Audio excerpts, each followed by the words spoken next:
A second critical element in dynamic teaching is the sharing of intended learning outcomes or learning objectives with the students, so they have a clear sense of where they're going and what the learning is expected to look like.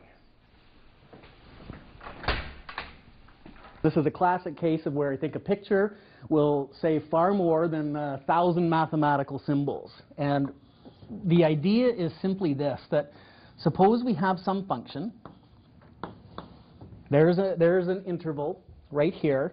And if we look at this secant line, when he's introducing a new concept, he'll kind of give like a prelude to it, and that leads up to it. So it's kind of explaining what he's going to introduce, and maybe give a real-life example or how you would use this, and then he'll tell us how to do it. There's going to be a point where the tangent line to the curve is actually parallel to that secant line. So you kind of are thinking about it before he just like throws it on the board, and I find that really helps me, because a lot of the times teachers will just, you know, write up formulas or, you know, all this stuff, and it doesn't mean anything.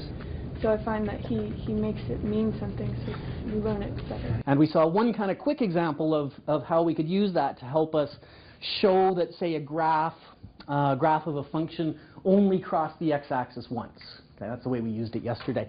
And I'm just going to give you a couple of more sort of quick, simple little applications of this theorem. So here's the first one. So today, the objectives are going to be, you know, by the time you leave, you should be able to explain the importance and sources of iron in our diet. Many of you might be able to do that now. I'd like you to be able to identify the key issues with the consumption and regulation of iron. So we're going to draw on our knowledge of digestion and absorption again. And then hopefully you'll be able to format a PowerPoint slide for a poster presentation, which I'll demonstrate and show you some examples of again. It's quite a busy day. Lots going on.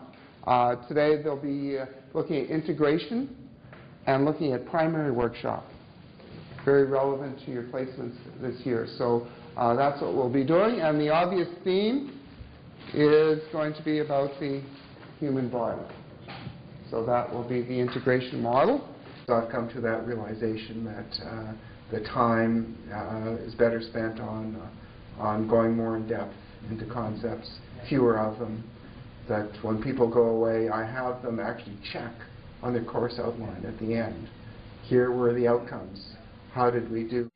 So what our goal is not only to learn about teaching strategies, but to maybe look for some teaching hints that we see in our colleagues as they are presenting. I think the focus when I started was more on me and what I'm going to do.